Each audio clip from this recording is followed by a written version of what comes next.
Thank you so much for having us today. Thank you for being here. Like you said, I'm Rhonda Kay. I am co-administrator of the Writer's Block along with GMuxx. We have some interesting people in the audience today, and there are several people who may get called out. So if you embarrass easily, you may want to hide. But first of all, before we go, Steem has changed a lot of lives. And I think that sometimes in the fluster of the cryptocurrency world, I think with a lot of the investors, people lose sight of the fact that there's a social component. And while the financial aspect of cryptocurrency is changing the way we view money and the way we view economics and the way we view finance, it's also changing the way the world interacts with each other and people in different parts of the world. So I had to drive 3 hours to Charlotte, North Carolina. And I flew from Charlotte, North Carolina to Chicago O'Hare. That's over 600 miles from my home. And I'm not a frequent flyer. I've flown only a very few times. I don't know anybody in Chicago. And the ATS, the People Mover system, was broken. So we have to take a bus to Terminal 5. So after I figured out how to get on this bus to go to Terminal 5, I drag my baggage down and I'm standing in line and I'm standing there and all of a sudden I hear my name. And somebody right behind me comes up and says, "Rhonda, you going to carry my bags for me too?" What? I'm in Chicago. Who knows me in Chicago? And I turned around and it was that rascal sitting right there. Rick was in the same airport at the same time as me. Now, I know we're all going to the same place, but think about it. Think about it. If I've heard other stories about Steemians running into each other at airports. If we are now running into our friends and people we know in international airports, the same way that we used to run into people we know at the grocery store, the world has changed, folks. And I have to think Steem had something to do with that. So while it has the power to change that, it brings a whole new mindset to the whole idea of world economy and people. Because it's at the end of the day, it's all about people. So anyway, that being said, I will go ahead with the presentation. We formed the Writer's Block about a year ago. We are so fortunate to have several of our people here. We're well represented at this conference. We've got, of course, GMuxx and I. We've got Jana, who's one of our top editors. Yes, we've got Crimson Clad in the back here, who's one of our moderators. Somewhere is Katrina Ariel. She's running around somewhere, is singing. Yeah, she's a singer. She's a wonderful singer. And we have other writers in the room. We have Eliza Chang, I know. We have back here, I'll tell you another little story really quickly. We have Easy. Now, when I first came to Steem, I came for the dogs. I run a 501c3 animal rescue, and I'll tell you more about that in a minute. I came for that. And that was the first fiction I read on the blockchain. He writes good fiction, guys. It's very solid fiction. And I was impressed. I'm hard to impress. That drew me to the platform. So if good fiction drew me to the platform and kept me on the platform, do we not think it could draw other people? So here we are, a year later, a year down the road, and we have some exciting things happening. So anyway, what's the next slide here, GMuxx? Okay, hold on. The Writer's Block is a Discord community. In the Writer's Block, we have the ability to offer peer review to other people. We offer editing for people who want to polish their work for the blockchain. We've been able to do that for a while. We did away with our editing queues in order to, introduce the submission queue in the front end that Rick's helping develop for us.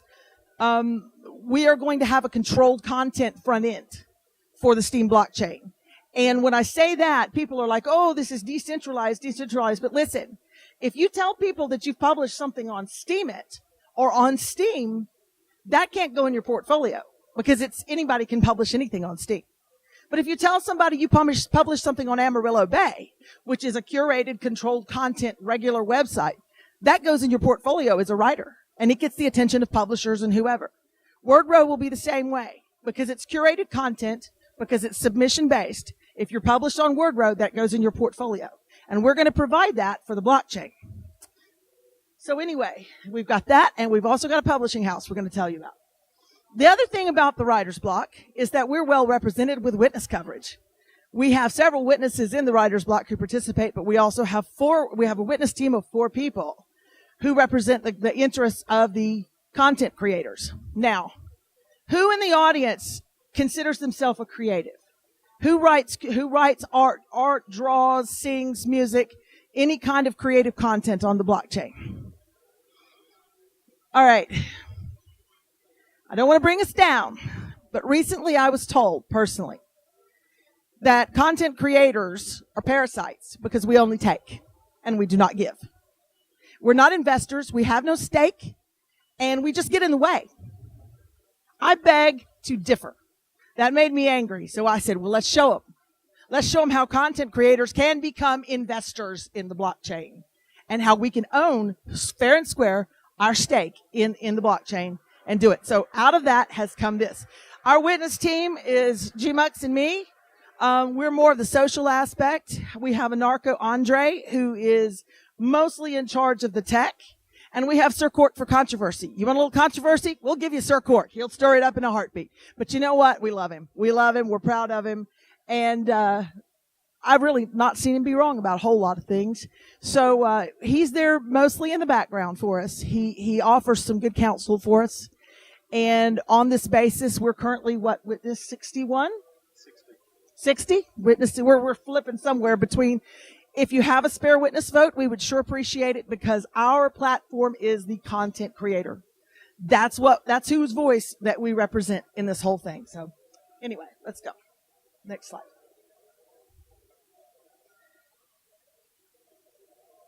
Go ahead. Hi everyone, I'm GMuxx, or Muxy to everyone I speak with on Discord. When I arrived on the Steem platform a few months before SteemFest last year, I started with sharing about my hobby, which is 3D modeling for my Sims.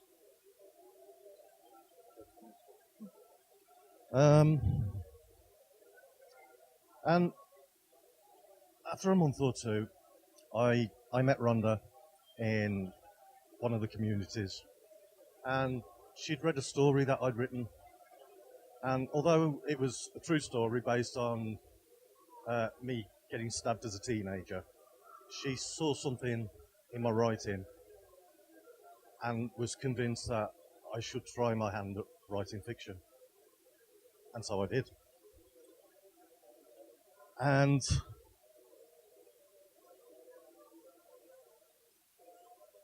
without bragging, with a lot of guidance from Rhonda, I became quite good. And I saw the help that I had and guidance that Rhonda gave to me, and I wanted to share that with other people. And that's why we created the Writer's Block.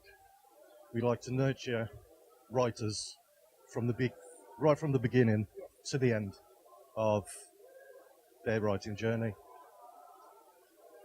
So basically, what I'm saying is I lay all the blame for this and my new direction on Steem at Rhonda's feet. And to be honest, I couldn't be any happier for it. As I developed as a writer, the idea blossomed into creating the Writer's Block, and I'm so proud of the community that we've built and the people within it. And as I prefer writing to speaking, I'm now going to hand you back to Rhonda. He's being modest. I don't know if you guys know of Hard Fork, the TV series that's in development that's based on the blockchain. They held a writing contest and he won it. He won it. He deserved it too. He won it. I entered. I took second place. He won. Okay, that tells you. So I loved it. I told you the reason that the thing that brought me to Steem was these little faces. This is all the dogs and puppies that my nonprofit saved in a year's time. And now we're working with Fundition to do more of this. And while that may not seem relevant to writing, this is why I want stake. because the more I earn, the more my books earn, the more money I can make, the more I can personally invest in my nonprofit. So I'm highly motivated, highly motivated to do this. You can go to the next one. In 2016, I released my first novel, and it was Talking to Luke. The next year, I released my second novel, which was the sequel to it, Wingspan. Now, I'm not boasting. That's not the point of this, but I want you to understand that there is a market for fiction. People buy these books. The first year it was released, after the marketing because marketing is the key, my novel was number 17 in its category in the Kindle store worldwide. While it's not a top 10 bestseller, it was a top 20 bestseller. So I'm very proud of that. When you write a novel, you start with good quality. We provide that at the Writer's Block. We provide the editing service. Then you also have to market it. The second year, I released Wingspan. I did not market it, and it didn't do quite so well. But that's still pending. But anyway, how many of you have ever submitted anything to a mainstream publisher, agent? Did you get your feelings hurt? Or did they accept it? Did they accept it?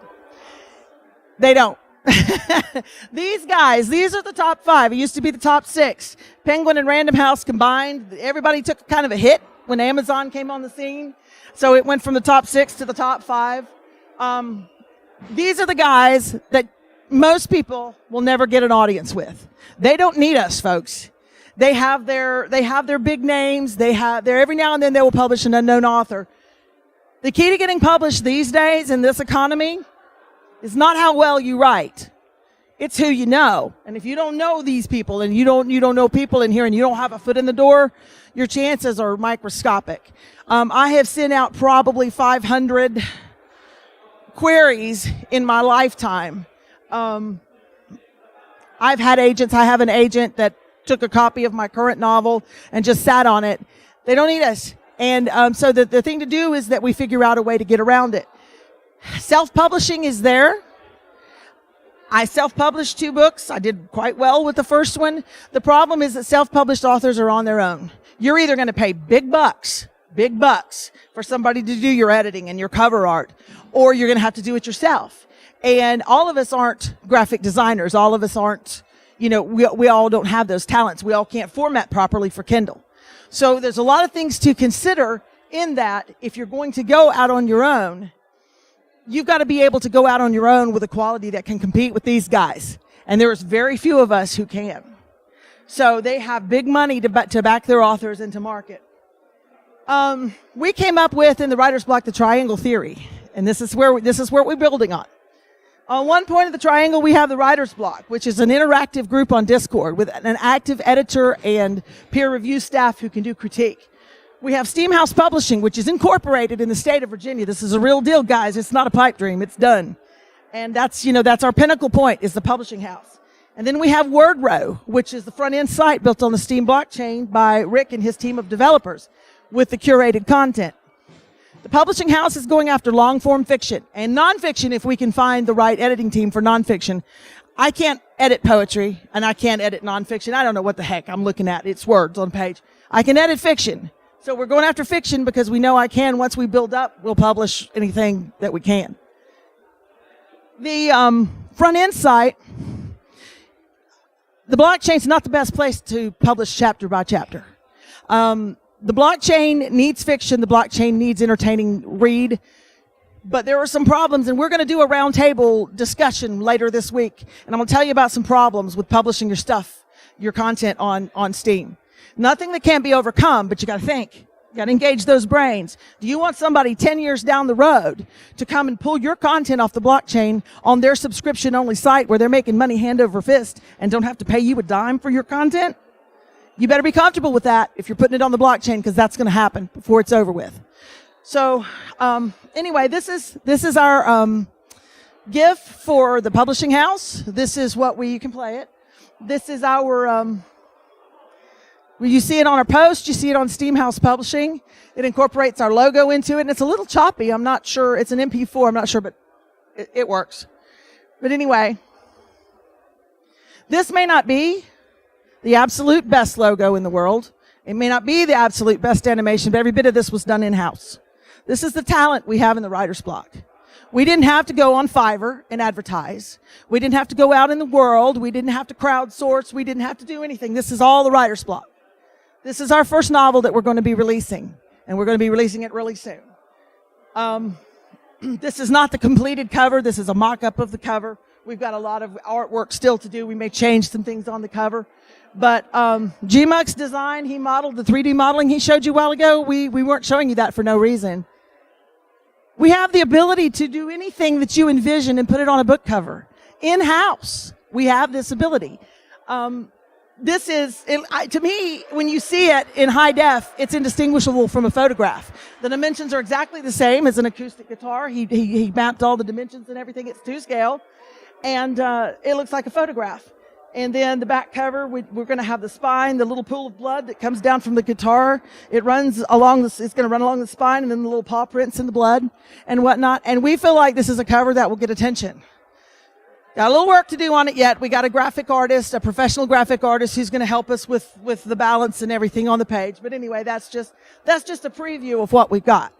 Also with Steemhouse Publishing, we're in the process of becoming affiliated with the IBPA, which is the Independent Book Publishers Association. And through the IBPA, it lends a lot of credibility because they vet you. They make sure you're not a vanity press or a fly-by-nighter. They vet you. Then we have access to offers through NetGalley. Is anybody in here familiar with NetGalley? NetGalley is a pre-launch service. They have art reviewers, bookstore owners, librarians who can pre-order copies of your book and do art reviews, advanced reviews that go on Amazon. We get a special deal with them.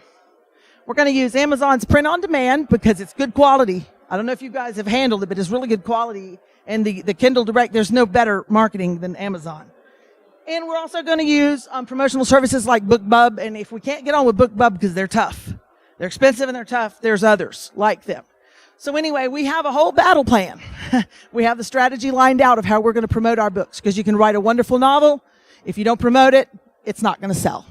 So anyway, this is the logo for our front end that we're going to have. We're going to hand out some pens in a minute. Take more than one and give the pen to somebody you know. The site is not live yet. I mean, it's live, but it's not, we're not using it yet. It's pulling content randomly from the blockchain. But anyway, it's not going to do that forever. We've got it working. So thanks to Rick. They've worked really hard on that. So anyway, are there any questions?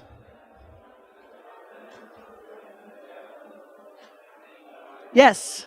We have a microphone for the question, and I might help you with this. My question is whether you will consider publishing collections of short stories. Anthologies don't sell well. Anthologies don't sell well. That's not a no. That's not to say we will never do it. I would. But anthologies, especially in the early days, when we're trying to get out there and get the big sales and it's going to be a tough sell. However, when we get Wordrow rolling and we have a lot of authors that are interacting with their fans and their readers, because we're going to incentivize this for readers too. We have a token. We're going to have our own token. And we're going to incentivize the readers to use and read Wordrow. Once we get that going, then it's the time to market those anthologies of short stories. And then I think they would do probably a lot better. Do we have any more questions, please?